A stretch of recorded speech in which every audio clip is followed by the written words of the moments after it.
Hi, everyone. Thank you so much for being here for our 15-year anniversary celebration of the Sustainability in the Urban Environment graduate program at the City College of New York. It's good to see many familiar faces. This is normally when I would introduce myself, but I think this is actually one room more than happy to be here. Thank you for joining us. Just a couple of logistical things. The restrooms are right around the corner over here, around the side. There is a water fountain and coffee station on the other side of reception. We do have name tags in the back if you wanted to write your name and your affiliation to the program. We also have some open-ended questions on our whiteboards. And with that, we're going to jump right in with some recap about the sustainability program. So I will introduce our program director, Professor Kyle McDonald. Professor Kyle McDonald went to CCNY in 2011. He is the current director of the Sustainability in the Urban Environment graduate program and the Terry Elks Professor in Earth and Atmospheric Sciences Department in our Science Division. He has been on the Sustainability Program's Executive Committee since he came to CCNY in 2011, and he became the program's director in 2021. Before coming to City College, he was a research scientist at NASA's Jet Propulsion Lab in Pasadena, California, where he worked in the Earth Science section of JPL's Science Division. He continues strong collaborations with JPL and NASA, and is currently on the science team of NASA's NISAR mission, a joint Earth science mission between NASA and the Indian Space Research Organization, ISRO, that has developed a state-of-the-art imaging radar that is studying the Earth's system and that was launched into Earth's orbit during this past summer. So without further ado, my boss, Professor McDonald.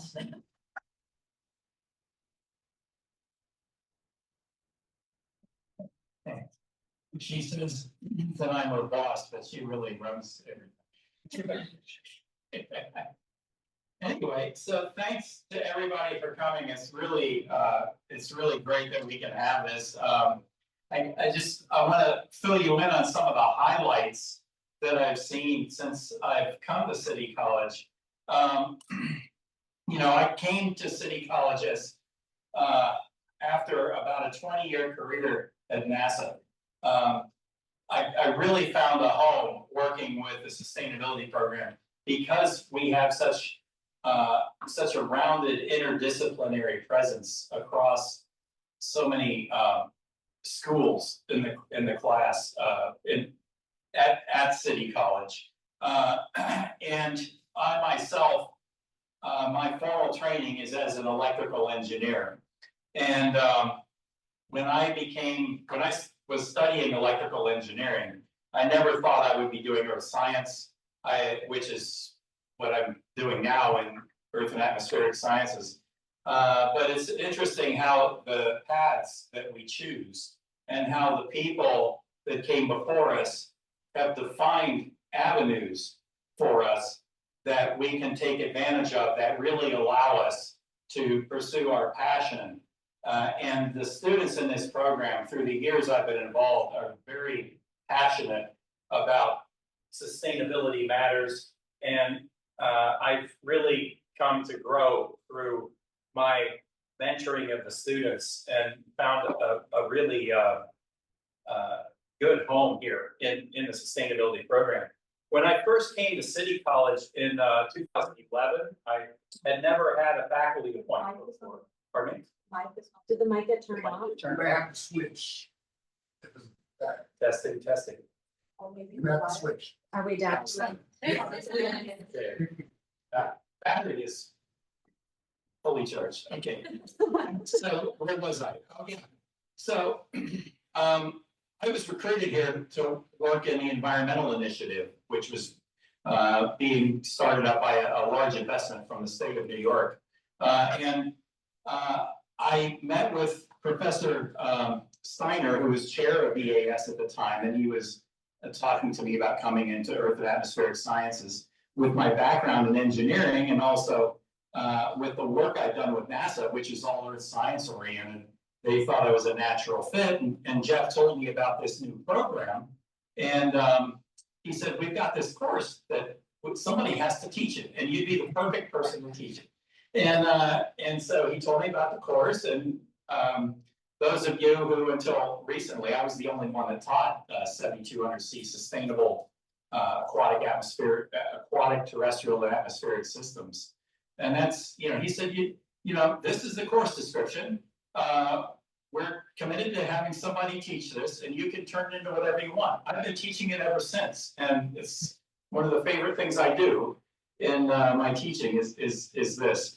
But then when I came to campus, Latif Gigi actually sent me an email. He was the founding director of the sustainability program. He said, I'd like to have lunch with you. And then he told me the story about over lunch how he had written a proposal, and I met some of the faculty here who were actually on that proposal. And that proposal went forward and defined the program. And at the time, there were science, engineering, and architecture were the schools involved. Now, at that time, 2011, when I met with Latif, there were about 30 matriculated students, and we graduated that year of 5 students. This past year, we graduated 33 students. It's our largest graduating class. And until those 33 graduated, we had about 90 matriculated students. Now we're a little bit down from that, but coming back. There have been, I'm the 4th program director. Latif was the founding director. And then,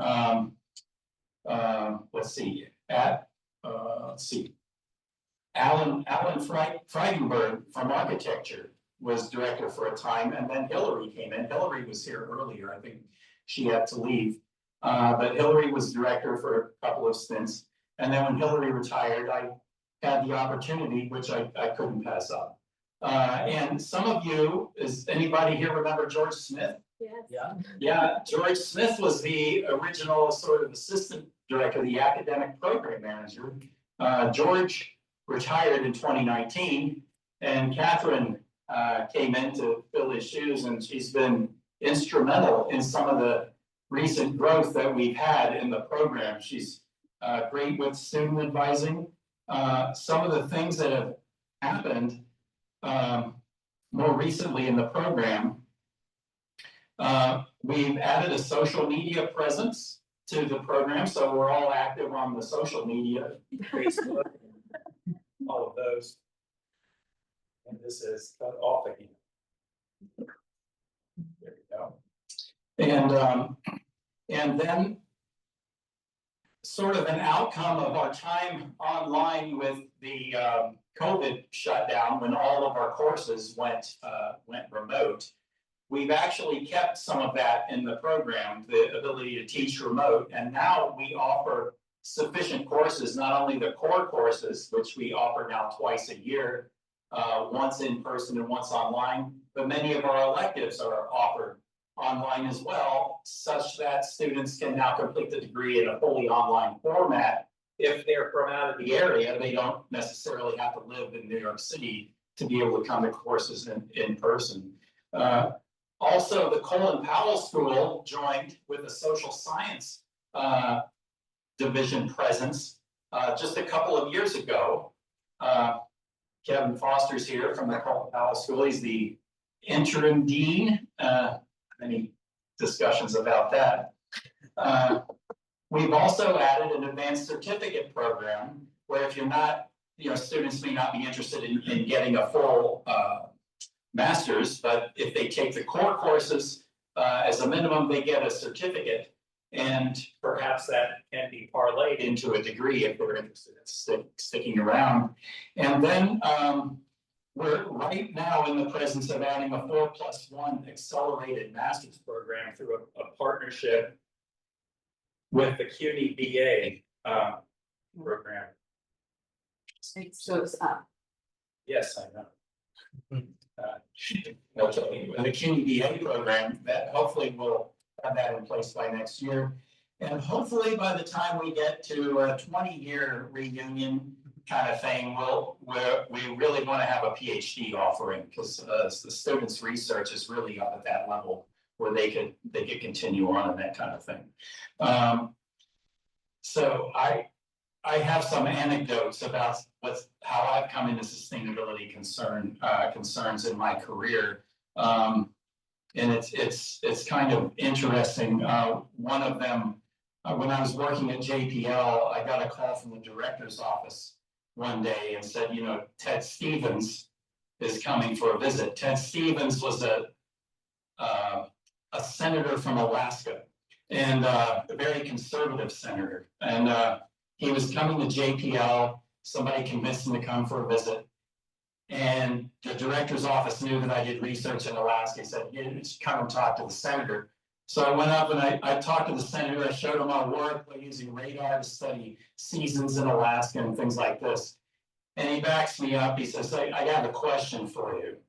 He says, we've got all these villages that live along the coastlines in Alaska. And more, because of this climate change thing, they're getting flooded every year, every springtime. And they get more and more isolated. So we're looking at a huge project to move all those villages inland. So what I want to know is how far inland do we have to move so we don't have to do this again? And of course, I didn't know. I'm just a remote sensing guy. So, but that made me think, okay, well, there's a multidisciplinary aspect to answering that question. And those are the kinds of things that our students are looking in, and some of the students have done their capstones on.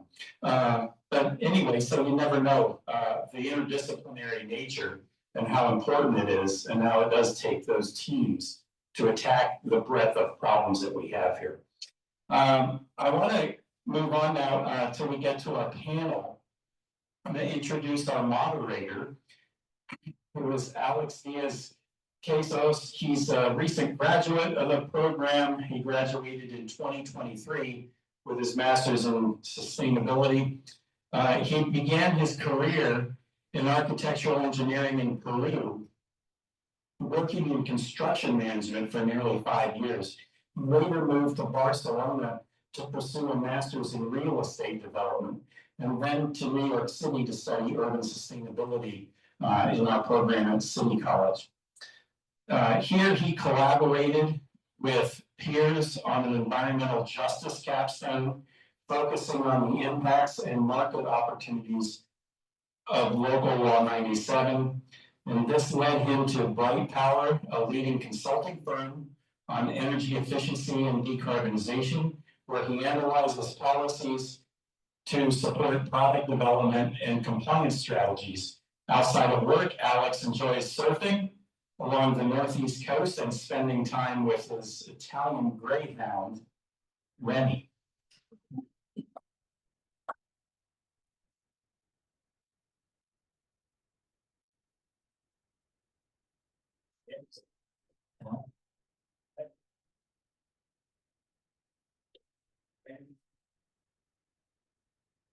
Do we want to switch them? Mm-hmm. Yeah. And if you could also just mention it's around for people to ask questions. Yeah, on every table, there are note cards. So if you have questions for the panelists as they start speaking, fill them out, hold it up. I will come get it. Great. Thanks, Kat, for the introduction, and Catherine for putting all of this together. First, let me make sure that we have all the panelists here. Yes. Varsha.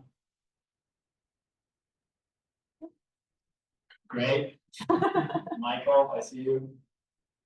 And Shirley, I was speaking to you, so I didn't. Okay, so a little bit of introduction for our panels today. We have Chelsea and Calabian. Yeah, you did.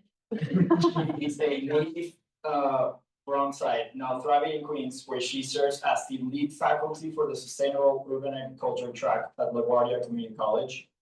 In her role, she teaches core courses and mentors the student farm crew who manages the campus farm and hydroponics lab. Her experience in New York City's environmental nonprofit sector includes her tenure as an outreach coordinator for the Grow NYC recycling program and as a compost project manager at the Queens Botanical Garden while pursuing her master's degree at CCNY. Beyond her professional life, she finds creative outlets in willow basket weaving and ceramics.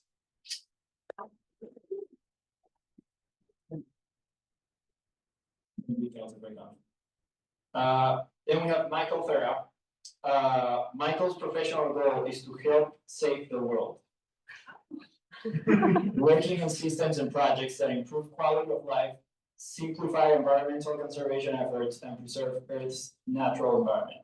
Michael has been a sustainability professional for over 8 years with a specialization in commuter transportation and integrated facilities planning.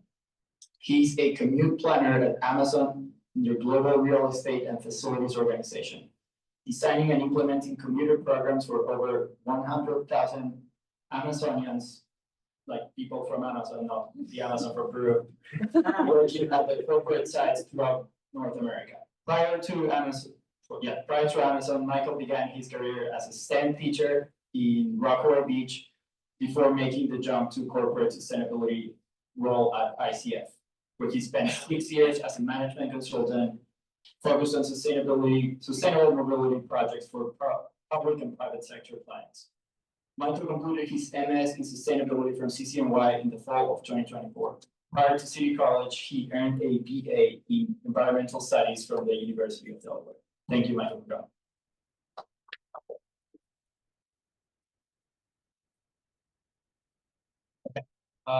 Shirley.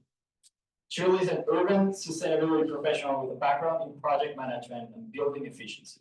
She has worked across different sectors from recycling and composting management to project management for general contracting companies and green startups. She currently finds herself in the building efficiency and decarbonization program space for NYSERDA to meet the state's carbon emissions goals. She has also done research work in China regarding urban agriculture and completed her capstone project at CCNY in stormwater management policy as a result of hurricanes Irene and Sandy. She is currently interested in the utilization of sustainable policies and management to mitigate current issues such as the ever-growing market of AI. In her free time, she is currently learning data analytics tools and reading up on sustainability policies for AI. She loves to travel, run, rock climb, cycle, and occasionally hike with her husband and dog. Thank you, Shirley, for coming.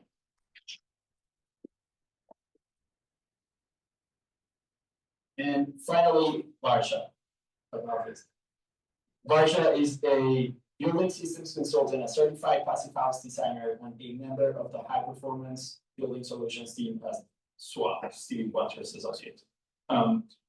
She supports energy modeling, construction document reviews, field inspections, and the passive house certification process for mixed use and multifamily residential projects.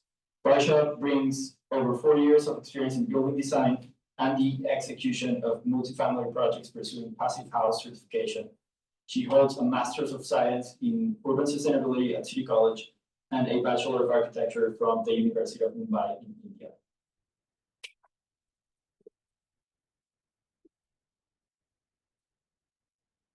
Yeah, and yeah, you guys can ask some questions. You can sit if you want, Alex. There's a chair for you. Go in. Yeah.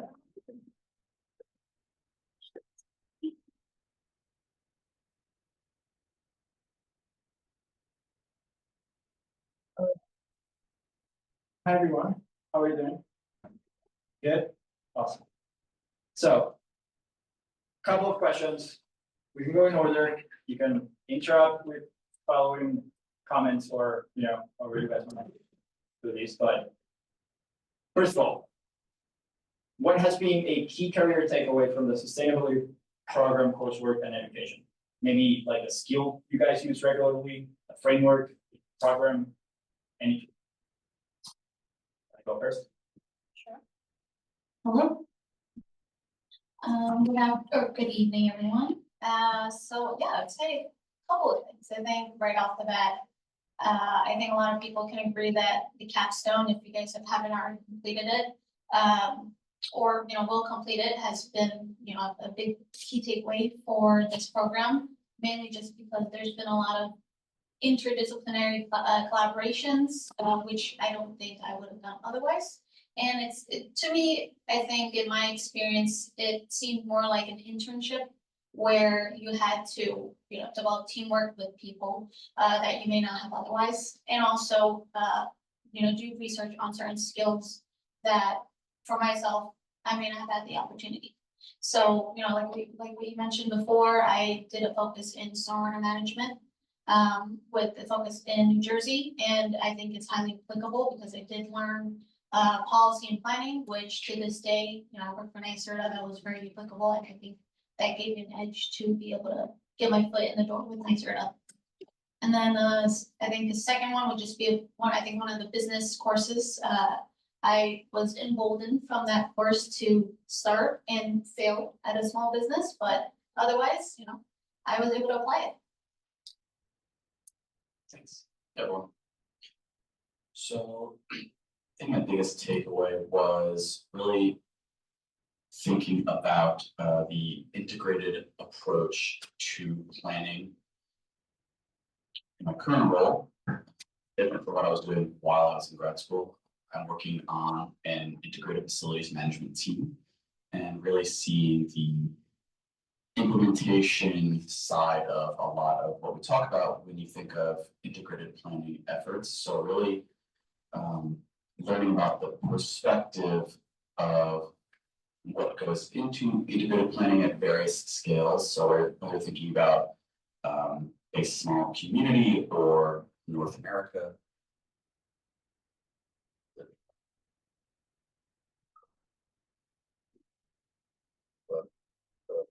The guy broke. There it is. There it is. Check, great. Yeah, so depending on the scale of where we're planning for. Sure. Maybe just all share one. Yep. The approach is pretty similar when you start to consider the various factors that go into that effort. And I think another big takeaway from the program was just learning that problem solving isn't always smooth and perfect, and it's okay to be wrong the first many times you try to solve a problem. I think that's what makes something iterative, which ultimately gets you to the best solution to what is probably a complex problem that we're all working on.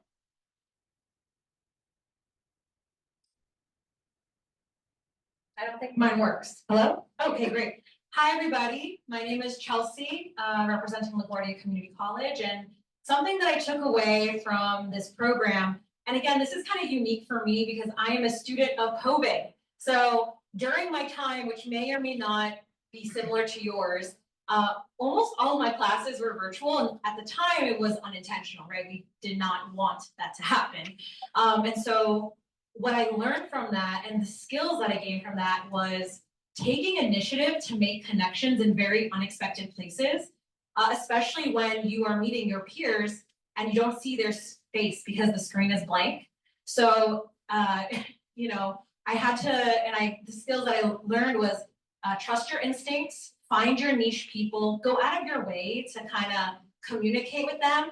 And really the best thing that I got from the program was the network building, even though it was during COVID. So a lot of the folks that I met in my cohort, as well as Catherine and other folks, have really helped me in my career post graduating. So that was something that I really gained from the program and what I've learned. Hey everyone, I'm Varsha. For me, definitely it was the high performance, low energy buildings class, because that kind of introduced me into the world of passive house, energy modeling and everything. And that's the first time where we learned how to use a PHPP design, like low energy buildings. And funnily enough, that's literally what I've been doing for the last 4 years. So that skill definitely helped me build my career and kind of pivot to where I wanted to be. So yeah. Well, can I just share this one? There you go, yeah, okay, cool, let's try it. Okay, that's great, what I'm hearing is, felt like.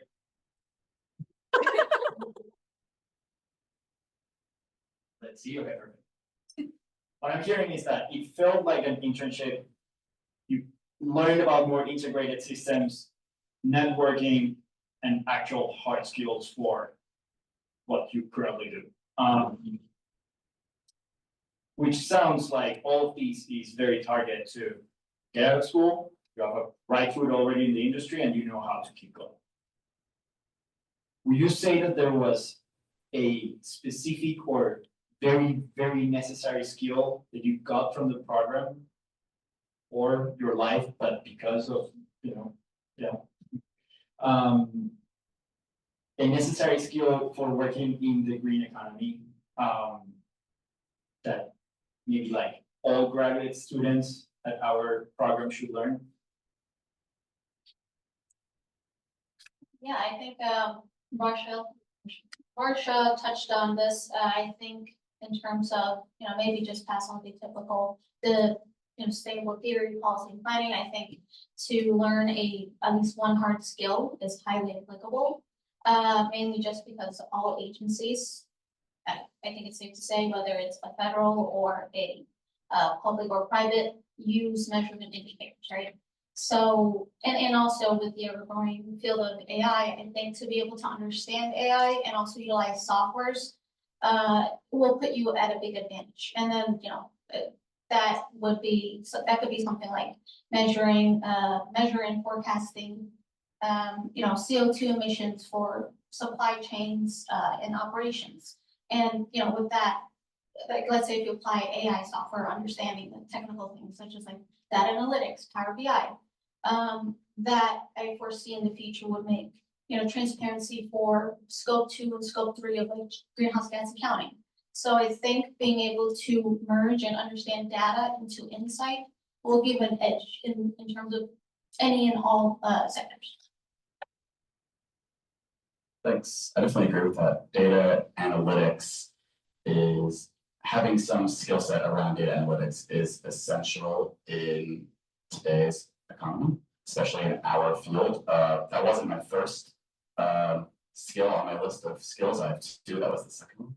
The first skill on my list is writing. Really sharpened my writing at City College for the sustainability program. I'd say writing is the #1 most essential skill to have entering the workforce, in your career, if you want to grow in your career.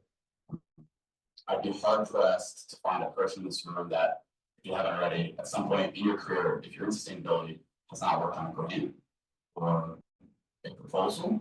And those efforts require you to really clearly and concisely articulate your ideas. Right now, I'm working at Amazon, I live in this building upstairs, and I'm not really kind of grant writing today. I do a lot of writing to present strategy proposals, and you really want to put some framework around your solution. And in our field, you're going to be solutioning a lot because sustainability is problem solving. You're thinking about future potential crises in many instances. So being able to write well and back up your data and your ideas with some analysis, ideally actionable analysis in some way.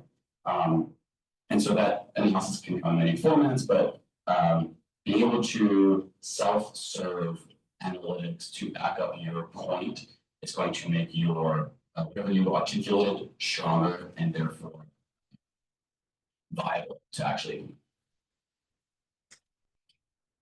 Those are great, guys.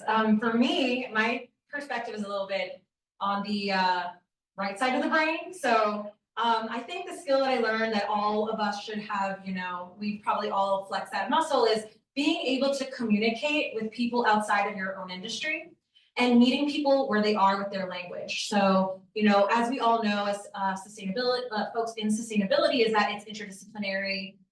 It requires connections from many different industries. But sometimes, at least in my experience, convincing folks in those industries that are not tapped in like us is very difficult.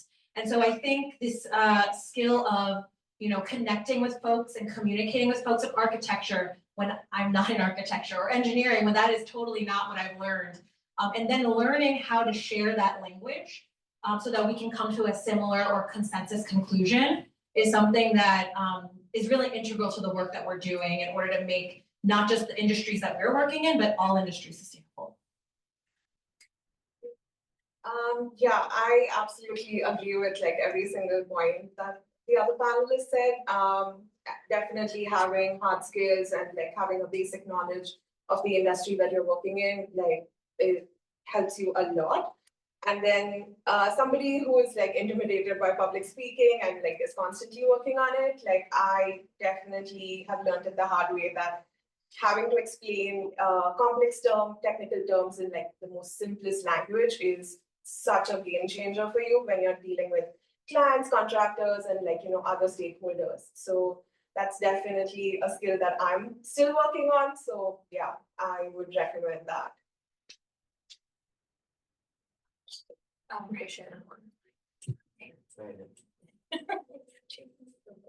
right, thank you.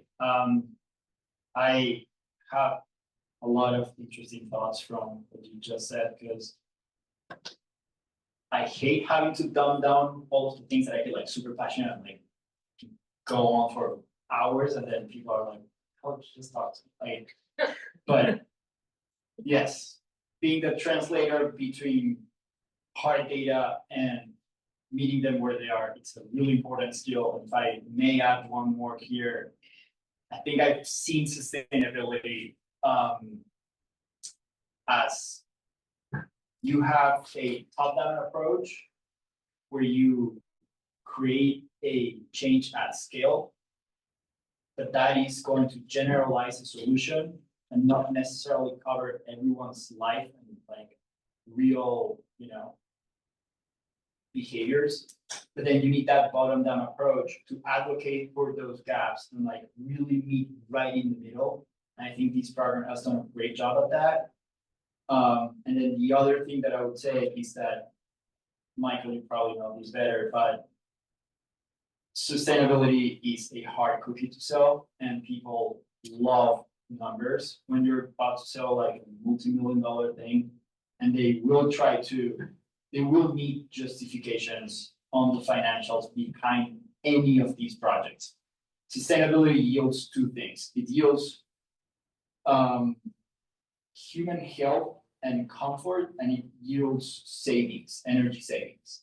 Both of them highly important, and knowing about, I work in real estate, but like learning about like credit worthiness, how to structure a refinance to cash out money and like implement these savings, following the economics and the markets like CPIs to understand inflation, what is happening with tariffs, PPIs to see who is absorbing the tariffs, like all of those things matter a lot, because the people that you're going to be offering these solutions will probably have already a no in their head, and they're waiting for the right numbers to these to make sense.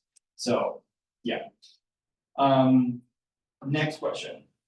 What workforce trends do you see lately in your fields?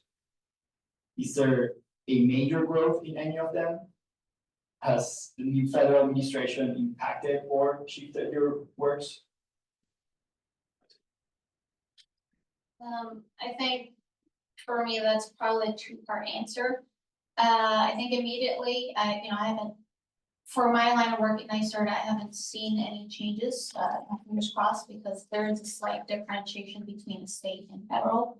But, short term, I think everyone is probably aware, we've seen oscillation in our federal leadership. So, we've seen programs being rolled back, we've seen, delays in regulatory permits. But, I think I'm optimistic with the long term, because, we've had, I don't know if you guys are aware, but in terms of New York State, we have very ambitious goals of meeting like our greenhouse gas emissions, probably one of the best in the nation. So we're trying to reduce by 2030, 40%, and also I believe at least 85% for 2050 for 99 from the 1990 levels. And we are also first state to implement or commit to all electric new buildings. So, I think on the long term, I do see that growth, but for the short term, we are experiencing some changes and fluctuations in this growth. Thanks. Well, I'm in a different industry, well, I've done some work with NYSERDA in the past. But for commuter transportation, the space has evolved drastically since COVID. COVID kind of devastated the industry. We think of programs like rideshare, carpool, transit, right? Transit ridership in the MTA dropped by like 99% at some point. So things are recovering since then, but the industry has evolved quite a bit. I think the most significant trend is programs and planning are becoming more and more local. I think historically, communities really lead on big wallets to help support their programs. And I think a lot of communities are trying to get away from that. So you have more like community shuttles or community bike share programs, and those are really supporting the most significant needs for travelers, which are those first and last mile gaps, people that kind of live in a transit desert, they don't have access to options. Maybe folks don't have access to more than one vehicle for their household. So these localized solutions are becoming more and more significant to actually solving significant problems that folks face. In terms of the federal impact, I'm not seeing a lot of it in my current role, but in consulting, when I was at ICF, we saw a major hit from the federal government. Half of our portfolio was federal work. So a lot of that went on pause. I've heard that it is coming back. A lot of that federal work is being restarted. I think, again, talking just about transportation, but what I have heard is a lot of companies are going back into the office. Amazon's 5 days in person. I think JP Morgan's 5 days in person. More and more are following along with that trend of getting back in the office, and therefore there needs to be a way for them to get there, and those systems need funding. And the federal government is a primary source for a lot of those programs. So those funding mechanisms will come back as the market heads in that direction. So I'm optimistic. Thank you. So in the world of urban farming and urban agriculture, the industry is promising but rocky. In the last 5 years, less so of the federal government, more of the current mayor implemented 2 or 3 years ago a 5% cut across all departments under his administration, which directly impacted composting programs, which you may be familiar with, whether that be the brown bin system, whether that be community composting, and it directly impacted many colleagues of mine being laid off. However, due to scandals afterwards, city council then replenished that money back. So it is a roller coaster ride over here. However, one thing that is very promising is that the federal government is implementing way more grants and way more entrepreneurial opportunities. Although you can't use any buzzwords, that's a thing, but they are still currently being put out there. Additionally, the mayor's, one thing that is nice, the mayor's office does have the inaugural Office of Urban Agriculture, first in all of the New York City history, and the executive director is working really hard to create urban agricultural jobs in DOE right now. And so that is an initiative that we're hoping, I'm working with them to hope to push and increase those opportunities for young people and, folks in this room perhaps, to see urban agricultural positions be more universal. I think in the construction industry, we've definitely seen a lot more buildings like trying to pursue passive house certification, like not just like multifamily buildings, like new construction, but also commercial buildings, offices, retrofits. Mostly because of like local law 97, and with some states like kind of incorporating high performance buildings in their energy codes. So that's definitely been a major upward trend. But there's definitely been lesser active incentives out there than there were like a couple of years ago, which definitely encourages like new builders, developers to invest, because some of these do have like immediate soft costs, like hiring a consultant or upgrading certain systems in their buildings. So those incentives definitely help in some ways. So I wouldn't say like everything's lost, like definitely we've seen a growth, but having that additional little something that you can get from the state and the federal governments definitely helps.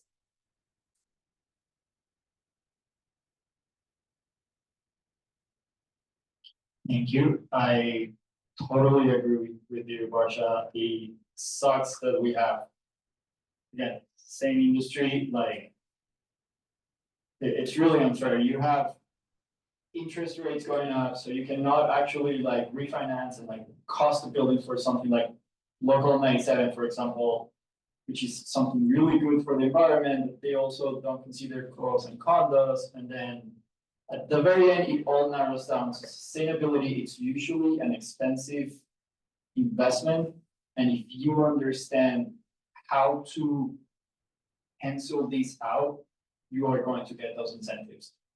You can talk to, let's say, a utility company and be like, hey, if you give me this amount of incentives, you're going to see this amount of savings because you're going to be using less peak plants or whatever. There's always ways. And I think this is a really important like time to get really creative with those numbers and get very factual, sadly, but yeah. Two more questions and we can keep snacking and drinking. There's two more, but And if audience have questions, write them on note cards. yes, please, that. Is there something you wish you would have learned at CCNY while studying sustainability, but you didn't? So I think that was similar to, my answer is kind of similar to your second question about certain skill sets. I think kind of going back to that a little bit more on the hard skills. So, you know, I didn't come from a technical background. So I think I enjoyed like the business courses, the systems engineering courses, but I think for myself and maybe for others that may not come from that background to kind of learn something maybe in I guess deeper dive into the sustainable finance or business strategies, 2.0 or something. Mainly just because I'm looking at it from a different standpoint of, especially when I was job searching, right? Going backwards and seeing what type of skill sets or the keywords that they're mentioning. ESG, life cycle assessments. And I think for that, from the background that I came from, I didn't necessarily have that skill set. And maybe it's the courses that I've chosen, but I think for me, it would have been either the business or the finance aspect that I would have liked to grow and learn from. Yeah, I feel similarly. I didn't think there was anything major that I wanted to get out of the program that I didn't. It was pretty well balanced and fulfilling in terms of what my goals were going into it. But I think if there was one area where I would have liked to grow more while at City College, could be greater connection to the actual career like we're all talking about today. And while I had some perspective because I was working while doing it, I'm sure that would have been beneficial for folks that were kind of still thinking about what they're going to do next. And I didn't know what I was going to do next, but at least I was working full time, and I know a lot of folks take school full time and they're not sure where this path will take them. I know that's how I was in undergrad. I was committing to my passion of environmental sustainability, not knowing where it would take me. And the more we can provide connections for students like this today, I think the more folks will be motivated to pursue whatever piques their interest. Okay, so something that I wish I did or took when I was in the program, there's this one dang solid waste management course that I could never, oh my gosh, that course was so hard to find and get into. It was only available one semester, it's very difficult. And it's funny because I was in composting, so I was like, that was the class, and it just never worked out. But other than that, I really feel very good about the program. Thanks for the laughs, everybody. Yeah, I really thought it was a valuable experience. Even though there were all these different engineering, architecture, social science kind of lenses, I felt very comfortable, even if it was a class that I was not as familiar with. That dang econ class, that was so hard. But yeah, it was great.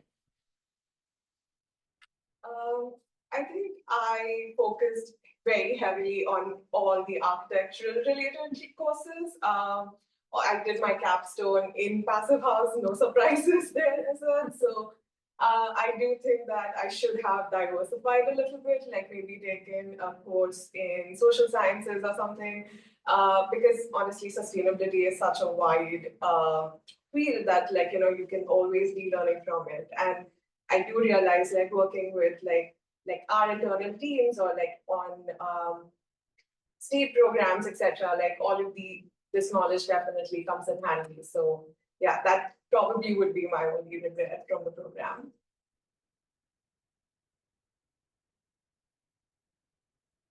I guess I would say that you get to choose, and there's a lot of things that you still want to, but certain amount of hours that you can just put into, but yeah, I hear you. And Chelsea, if you're not getting all the grants that you're applying for, it sucks. You speak very articulated and well. Like, it's great. I wish I could have. I'm a teacher, what can I say? There we go. Okay, last question. And please feel free to add any other comments you have outside the question, just like as a closing statement. And then we can take more of the questions, right? Yeah, okay, cool. If you could go back and tell your student yourself one thing, what would it be? Can it be two things? Just, Yeah, of course. I think, really lean in on the networking, especially with other sustainability students. And then I think secondly, really to be, I think it's also applicable to myself and probably to other people, is to be adaptive. I think especially when it comes to policy and technology, it moves very very rapidly. So, we have to be curious and learn to upskill, and, and if we do, we can and are able to pivot very easily.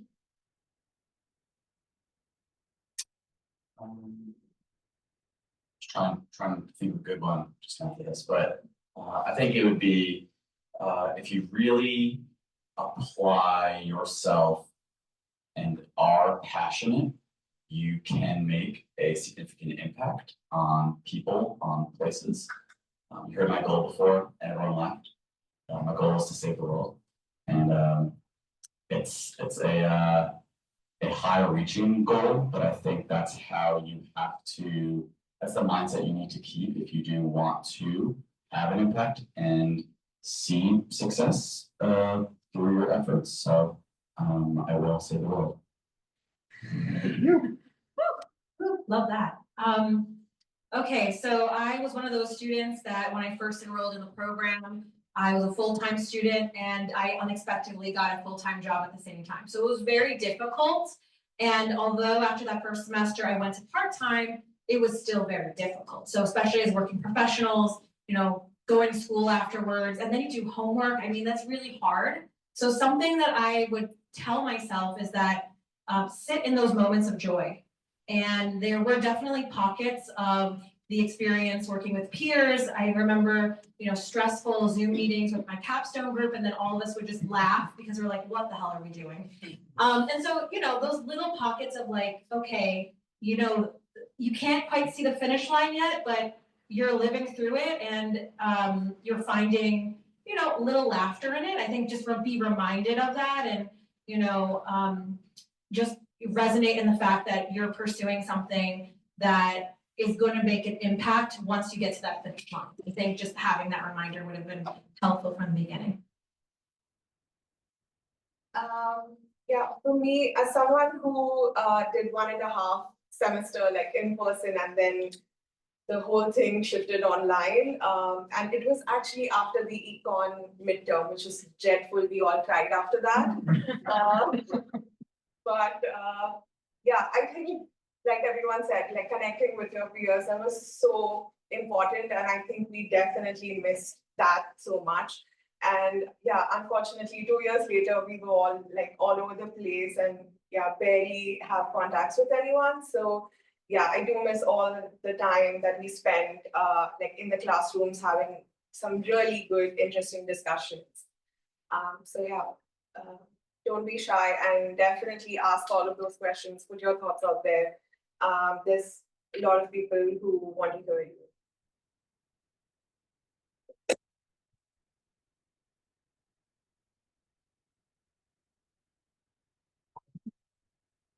So Jonathan?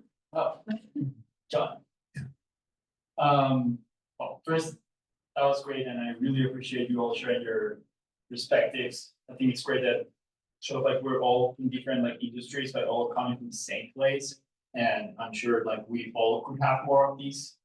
And I hope we continue those conversations after this panel. As challenges appear in your careers, what is your why that keeps you going? Sorry. Well, I need to think about it. yeah, I mean, getting paid every 2 weeks. Aside from that, that makes the challenge palatable. But no, I mean genuinely like having a passion for like the problems you're solving if you're in a space where you're fortunate enough to do that. Or being passionate about working hard. If you do really like just getting into the work, getting your hands dirty with whatever it is that you are working on, that can be pretty fulfilling, and problem solving, facing challenges head on can be fulfilling in that way. So I would say definitely like there's a financial motivation, but taking that out of it, passion.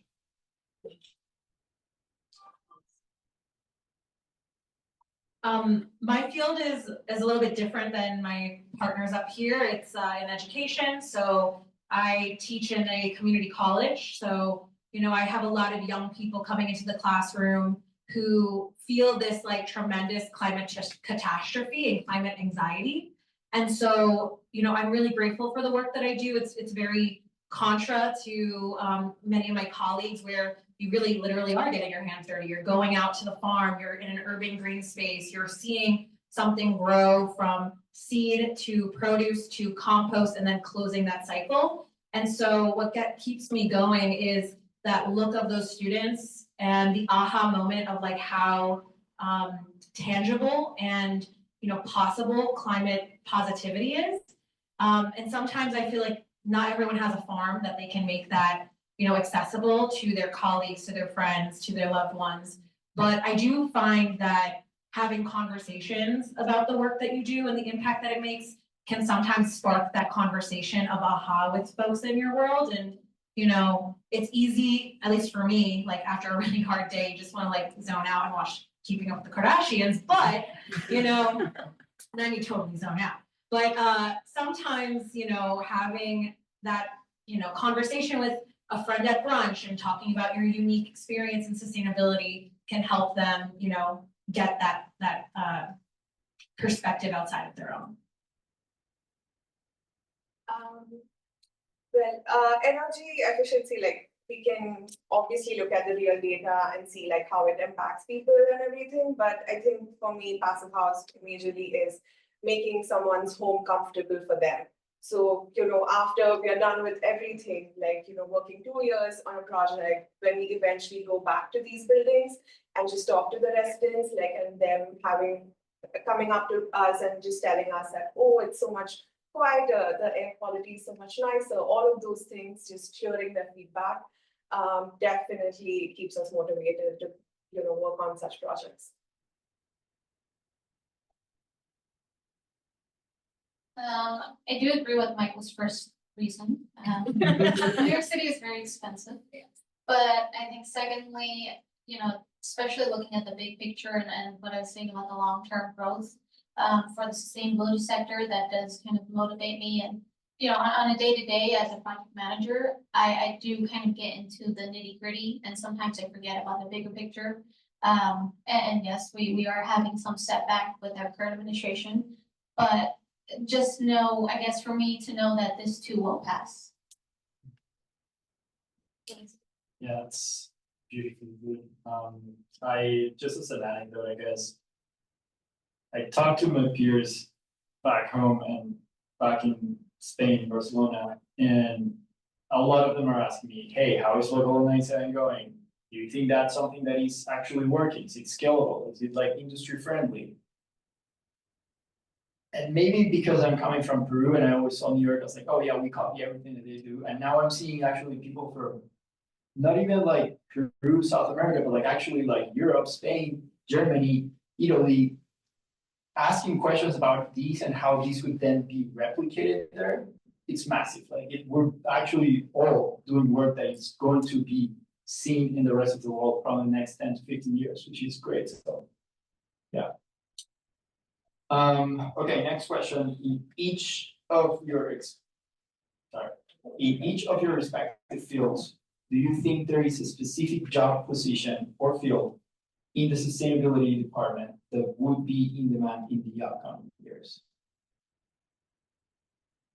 I mean, I think I touched on this a little bit, but, given my interest in the growth of AI and in the infrastructure and softwares that come with it, I think that's a huge market.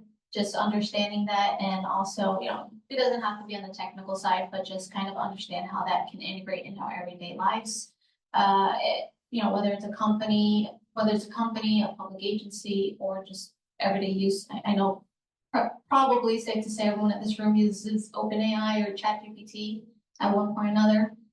So I do think really honing in on understanding that sector is very essential for, the future of sustainability.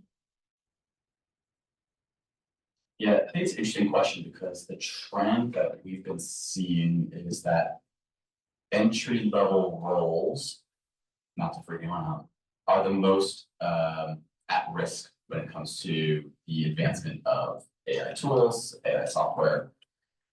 So how do you adapt? That is tricky. So I think it's a really neat question, but I think there's always going to be demand for folks that can speak to people, communication related things. So I'm not saying like go pursue a communications degree, but instead there will still be demand for roles rooted in outreach, in research. A lot of research we do today here at Amazon is very high in demand. My researcher has their plate completely full. And that can come in various forms. That could be qualitative or quantitative research. And then analytics I mentioned before, but and also I really like what you made, Chelsea, about being able to articulate something technical for a non-technical audience. Having that skill, so I'm kind of blending in all my ideas together into one, but like having that communication skill and the analytics chops, even in a basic sense, for something entry level, can make you high in demand for a variety of positions. So I say along those lines of communication, roles, outreach, analytics, research, I still see this being in demand because you need something to make your proposal presentation, I like to say like bulletproof. Like data makes your proposal bulletproof. If someone can poke holes in it, then it's missing something, and that something is usually some kind of data research. So in the industry of urban agriculture, and its potential growth in the sustainability department, I think with every force, there is an equal and opposite reaction, right? And so as AI, that's like what we're hearing all the time. We're seeing all these, AI things coming and taking potential entry-level jobs. There's also the way that we're mechanizing many of our industry and of our world. There's an interest to, connect. There's an interest to go out into green spaces. And I don't know about you, but if you look at social media, there's a lot of millennials that are really interested in growing things. So I see a lot of growth there, but what's uniquely placed is that just as important, I think, as it is for you to learn great skills and great connections for your own job and career growth, it's just as important to learn great skills for your own personal growth. And I think that's sort of where my industry is sort of falling in, where people are looking for avenues to connect to something a little bit beyond their 9-to-5 job, so that they can, recharge, that they can be people again. And I think that there's a huge drive and interest right now for that. I agree with Michael where you definitely need like communication skills that will help you like kind of sell your product, right, eventually. But specifically for construction industry, I think like having any field experience helps a lot. Like there's stuff definitely that AI can help with energy modeling, etc. But we still need people who can actually go on site and make sure that whatever we are designing gets actually built to that standard. And a lot of those skills I think have definitely been helpful and I think we'll still have a lot of demand for in the future.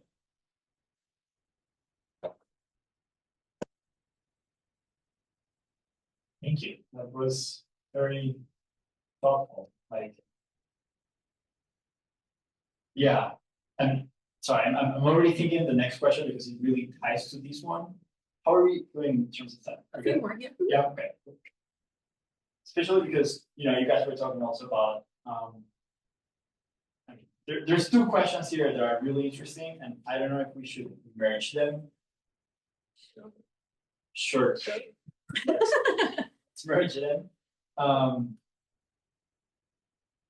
Okay, two-part question.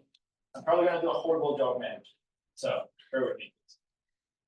Do you think this program is the reason you landed your parentheses dream job? That's one thing. And then the other one, given that AI queries consume 10 times more electricity, you know, than average Google searches, what are we doing in terms of, you know, it could be starting from, and I'm bringing these two because I remember when I was looking for jobs.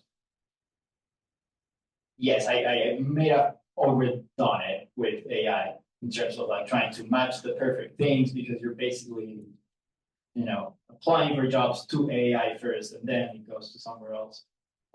So I have my fair amount of like trees to plant to overcompensate for that, but how are you guys working with AI? Was that the reason, not AI, but CA, yeah, or no, but those are the questions. Do you think this program is a reason? Yeah, let's start that one, yeah. Do you think this program is the reason you landed your dream job in the first place?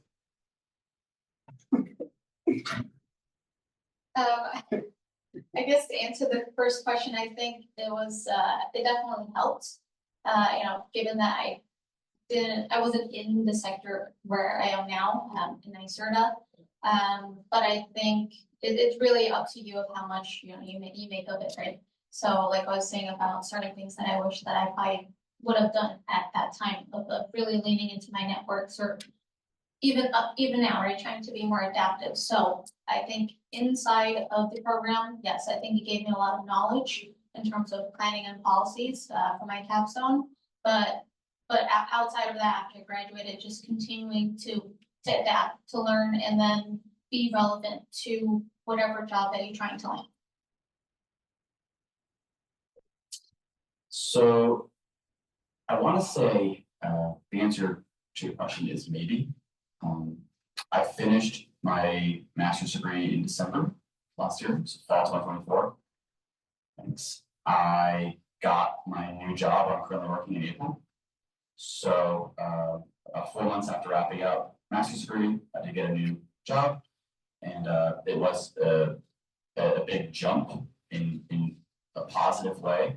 I'm still trying to discern if it is my dream job. I have said that a few times, like I think it is, but it's very hard work. It's very challenging and interesting. I'm learning a lot. So I think, you know, however I define it myself, I do think that this program had a big impact on that.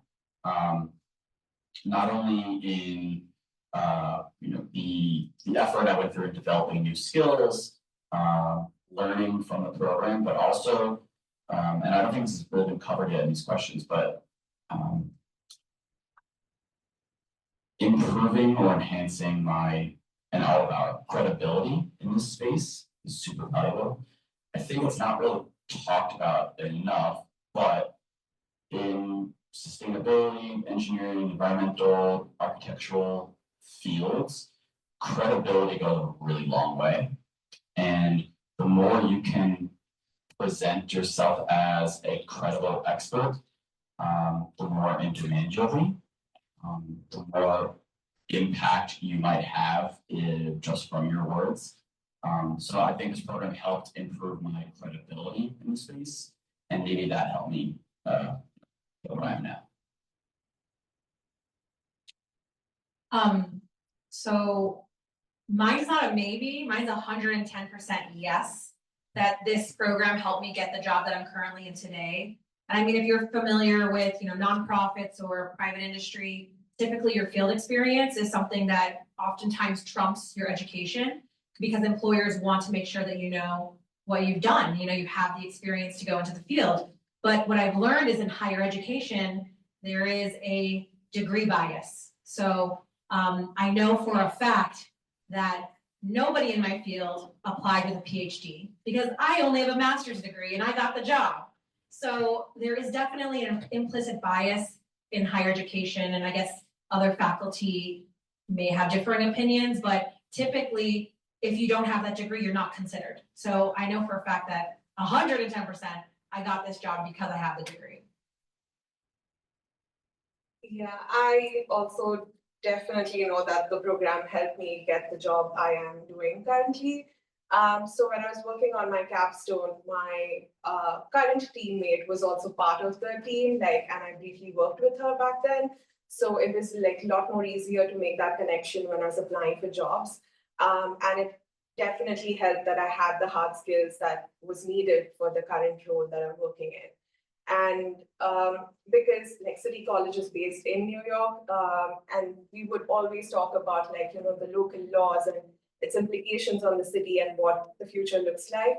Having all of that knowledge when you're going into a work field where most of your projects are based in New York definitely helped me.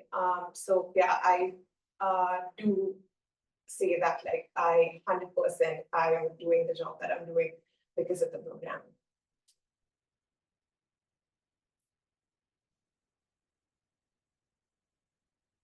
Nobody asked me, but I think it definitely helped. I got my position because someone from our program recommended me. And then when I got there, I met other 8 to 10 former, program goers. Actually, one of them met his girlfriend in the program, now my wife, and now they have a kid, which is pretty cool. So, yeah. Who was that? Big jump. Oh, cool. Yeah. Yeah. Just to clarify, it definitely helps. I was trying to say it did. Very, very helpful. Yeah, I mean, you're being supervised right now, so. Yeah. Okay, cool. And then. Well, I guess we don't have to go back to the edge. What are the next two? Given that AI queries consume roughly 10 times more energy than the average Google search, how do you personally approach AI use in your daily life, both at home and at your career, while balancing its benefits against its environmental impact? And I would say you can go from just how you use it to how it's connected to the larger scale of, for example, developing the sensors also means probably getting more projects for renewable energy to sort of balance that consumption, what goes into that, and you can go at any point in the scale. Or I do want to preface it with I don't use ChatGPT all the time, so I try not to consume as much carbon emission as possible. However, I think with any tool, it could be as good or as bad as the person who uses it or the corporation that used it. So I think, I'm optimistic about utilizing it for, like measuring data when it comes to sustainability efforts. So I do know right off the bat that there's one company, Brightest, it's a sustainability software company that they utilize it to generate sustainability reports. And in other instances where currently they utilize it to monitor deforestation or land use, in near real time. So, I am optimistic that we can utilize this tool to help our sustainability efforts. Yeah, it's a neat question. So there are a variety of AI tools out there now, and there are even AI tools to build AI tools. Your ChatGPT, generative AI software tools, those are super helpful. I don't use ChatGPT, but we have some in-house products that are great, and I think I would say I use those to move faster. That's generally what I try to use AI for. Whatever it is that I'm working on, if it can be done more quickly, in a clean way, effectively, I would use an AI tool to do that, go really fast. In a really general basic sense, that's what I'm using AI for daily. And then there's also other instances where you might use it to pull data, use it for analytics, build a dashboard. There are more unique ways of using AI now, where you're using some kind of solution that can pull from various databases, get to the point where you can ask the data a question, literally type out a question and get the answer that you're looking for. And those analytics also help you move really fast. So in my career, there are two main ways that I use AI. The first is to make sure that students that are turning in assignments not through AI, so it's like an anti-AI software. It sounds strange, but it happens. And the second is with laboratory research. So I'm working on a research project that is better understanding plant stressors during climate effects in seasonal changes. So we use microscopy data and data analytics to and AI tools to better understand those patterns when we're not in the lab. I don't use ChatGPT as much, like in my everyday life. We probably use it a little bit for like utility analysis and like trying to understand like how high performance buildings perform in comparison to like traditional or like other construction.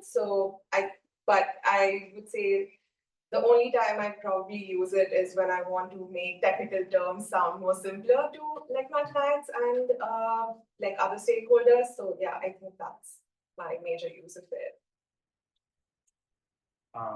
There was a part two of the question that I didn't answer, and I don't know if I touched on it, but you mentioned where AI is pushing us toward renewables. And I think that's an interesting topic, considering the energy demand of, say, data centers. I think innovation pushes the market, and we've seen that throughout history. And I think that we will see growth in renewables. I think you're going to see significant growth in nuclear energy or hydrogen energy as a primary fuel source, because the energy demand is going to be so great. We cannot keep up with it only off of current utility output.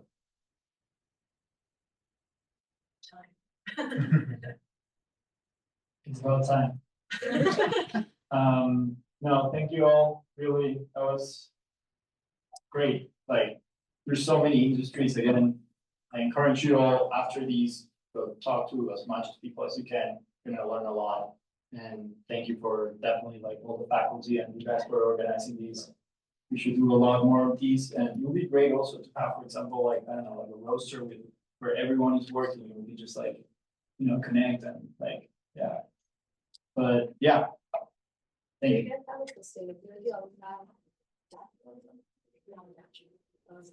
Just an Excel spreadsheet.